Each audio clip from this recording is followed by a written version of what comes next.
সকলের আত্মীয় স্বজন এখানে শুয়ে আছেন, সারা বাংলাদেশ সারা পৃথিবী আছে যারা যত মুসলমান নারী সহিত সকলকে আপনি চিরতরে ক্ষমা করে দেন। আপনার যে বান্দা ইফতারির ব্যবস্থা করেছে শামীম ভাই, আমার আপনার বান্দার পিতাও নাই মাতাও নাই, মাওলা উভয় কবরবাসী হয়ে গেছেন, সকলের কবর আযাবকে আপনি মাফ করে দেন। মাওলা ভালো একটা ইনকামের পথ আপনি খুলে দেন। মাওলা আপনার আরেক বান্দার সহযোগিতায় হাবিবুর রহমান হাবিব মিয়া মাওলা আপনার বান্দার মনের নেশা পূরণ করেন। স্বজন কবরে যারা চলে গেছেন সকলের কবর আযাব মাফ করে দেন।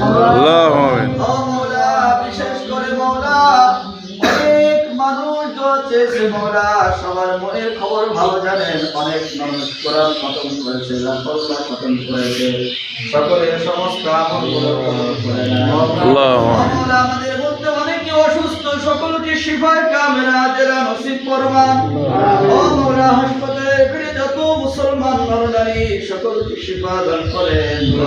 ও মাওলা আমি গুনাহগার আপনার কাছে সাহায্য চাই, আমার বড় ভাই অসুস্থ, আপনার বান্দাকে শিফা দান করেন। আল্লাহু আমিন। সুস্থতার মালিক আপনি, অসুস্থতার মালিক আপনি মাওলা। মাওলা সুস্থতার মতো নিয়ামত করেন। ও মাওলা এই প্রতিষ্ঠানে বসে দোয়া করি মাওলা, এই প্রতিষ্ঠানের পরিচালক আলহাজ মরহুম আত্মীয় রহমাতুল্লাহ দুনিয়া থেকে চলে গেছেন, আপনার বান্দার কবর আযাব মাফ করে দেন।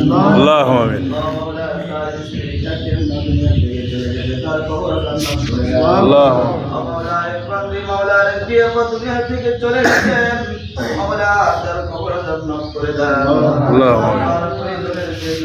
মাওলা ও মাওলা গ্রামবাসী এবং সকলকে মাওলা প্রতিষ্ঠানের প্রতি মাওলা নেকড়ে রাখার তৌফিক দান করেন। আল্লাহু আমিন। যাদের অর্থ দ্বারা চেষ্টা দ্বারা ভালোবাসা দ্বারা এই প্রতিষ্ঠান পরিচালিত, কোরআনের পাখিদের সাথে সম্পর্ক মাওলা জান্নাতের মধ্যে মাওলা কোরআনের পাখিদের সাথে একসাথে সকলকে আপনি আমাদেরকে জান্নাতে যাওয়ার তৌফিক দান করুন। আল্লাহু আমিন। মাওলা অনেক মুরব্বির ইকরাম এখানে আছেন, নাজারি মালাকুল মউত কার পিছনে ঘোরাফেরা করতেছে, সামনে রমজানের আগ মুহূর্তে কে কবরে থাকবে জানা নাই।